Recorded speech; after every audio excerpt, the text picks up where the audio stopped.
শ্রীকৃষ্ণ বলেন, যখন জীবন ভেঙে পড়ে তখন কি করবেন?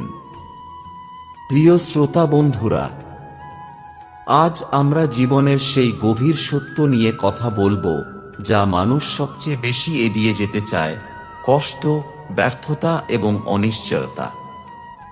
জীবনে এমন সময় আসে যখন সব চেষ্টা ব্যর্থ মনে হয়। যাকে নিজের ভেবেছিলে সে দূরে সরে যায়। যার জন্য পরিশ্রম করেছিলে ফল আসে না। প্রার্থনা করেও উত্তর পাওয়া যায় না। ঠিক এই সময় শ্রীকৃষ্ণের বাণী আমাদের নতুন চোখে পৃথিবীকে দেখতে শেখায়।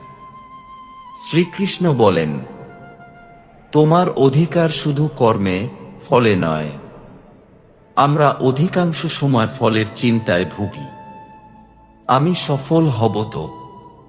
মানুষ আমাকে সম্মান দেবে তো? আমার ভবিষ্যৎ নিরাপদ তো?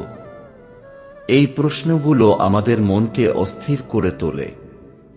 কিন্তু কৃষ্ণ বলেন, ফল নিয়ে উদ্বিগ্ন হওয়া মানে নিজের শক্তি নষ্ট করা।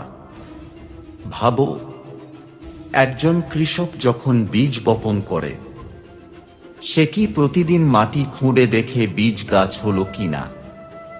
না, সে জল দেয়, যত্ন করে, অপেক্ষা করে। ঠিক তেমনি তোমার কাজ হলো শতভাবে চেষ্টা করা। ফল সঠিক সময়ে আসবেই। বন্ধুরা, জীবনের প্রতিটি কষ্ট আসলে একটি শিক্ষা। যে মানুষ কখনো কষ্ট পায়নি সে কখনো গভীর হয়নি। সোনা যেমন আগুনে খাঁটি হয়, তেমনি মানুষ পরীক্ষায় পরিপূর্ণ হয়। তুমি যদি আজ ব্যর্থ হও, তার মানে তুমি শেষ হয়ে যাওনি। তার মানে তুমি শিখছ।